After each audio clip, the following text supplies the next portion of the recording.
Well, this is embarrassing. On the very day that I finally post a video about the lack of Power Rangers news, we get huge Power Rangers news. I mean, did I cosmically cause it to happen? Am I a hero?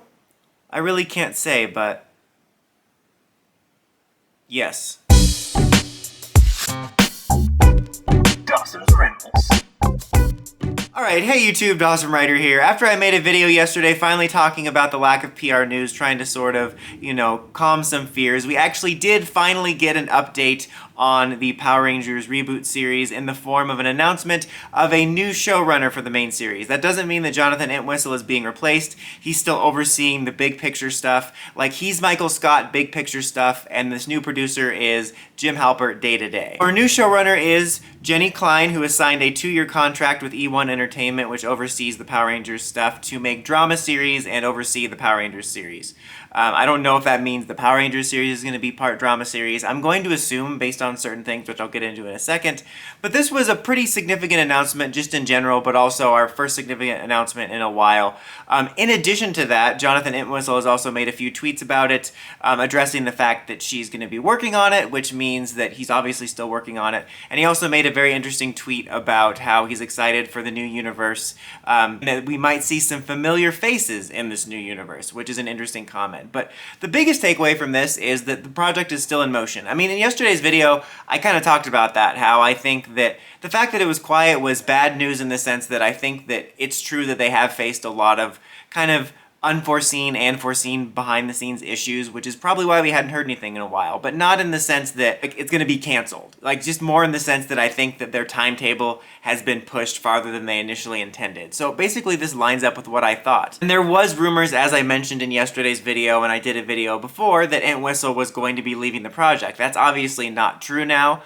I'm going to make a theory, not a theory video, but just a theory right here, that maybe that news was born out of them bringing in this showrunner because, handling the new universe is a lot, and I think maybe Entrwhistle was maybe going to be more the only showrunner for the series at the beginning, and then they brought her in to work with him to sort of spread the work out a little bit because he's still going to be overseeing kind of the big picture universe, like I said, the movies, the TV shows, and she's going to be the direct showrunner, and they're obviously going to be working in tandem. So my theory is maybe the news was born out of that.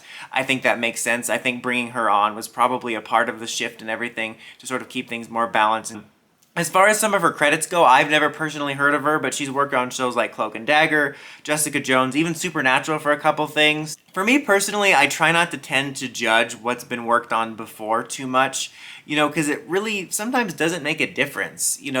There are times when I've heard a showrunner or a writer that I like is working on something and I'll get excited, but it's not necessarily indicative of what you're going to be getting.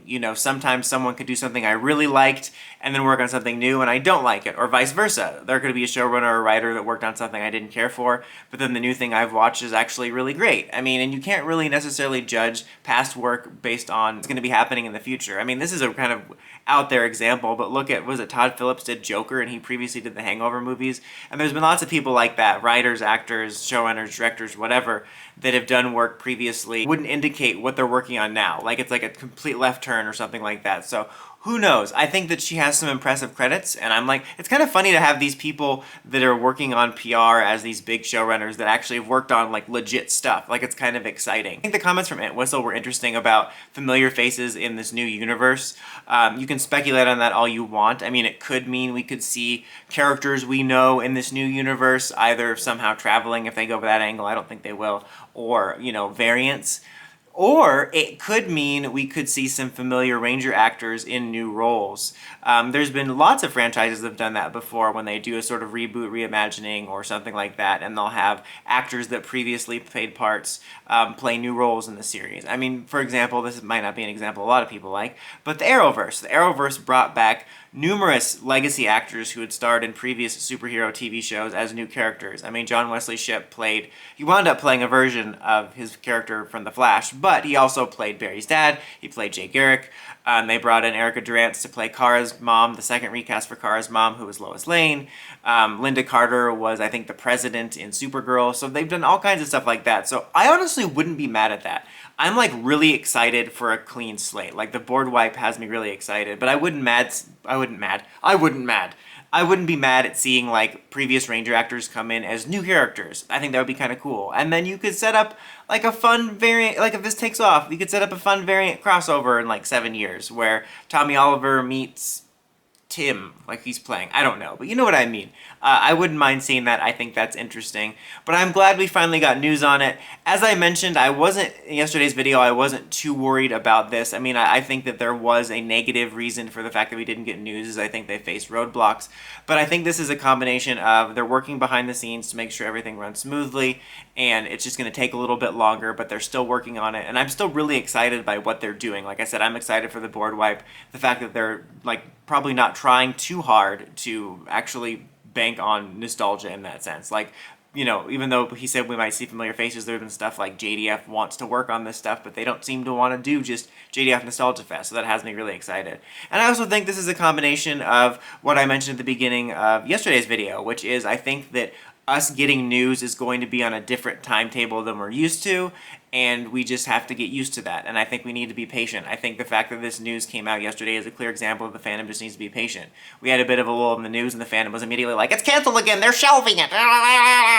And that's not what happened. So I'm actually really excited for this. I think this shows that they're still working on it, and I have faith for the future that even if there's some quiet periods, we are going to be getting this, and they're just taking their time with it. You know, I still think it's going to happen a little bit later than we thought, you know, because I think there's been a couple delays and we'll probably get something in between for the 30th anniversary. I do hope there is a little bit more of hype presence next year, and a little bit more activity maybe in the form of Fan Fridays, just so we don't have so much of a quiet period. I don't mind the quiet period in terms of the reboot news, because don't announce anything if you don't have anything, but I think it would be beneficial to have a little bit more stuff going on next year to just sort of keep the momentum rolling and keeping the brand name out there. But what do you guys think about the new announcement? What are you most excited for from the reboot? Let me know in the comments as always. Until next time, remember to like, comment, subscribe, and climb the steps and ring that bell so you get notifications for my videos. Dawson Ryder, signing out.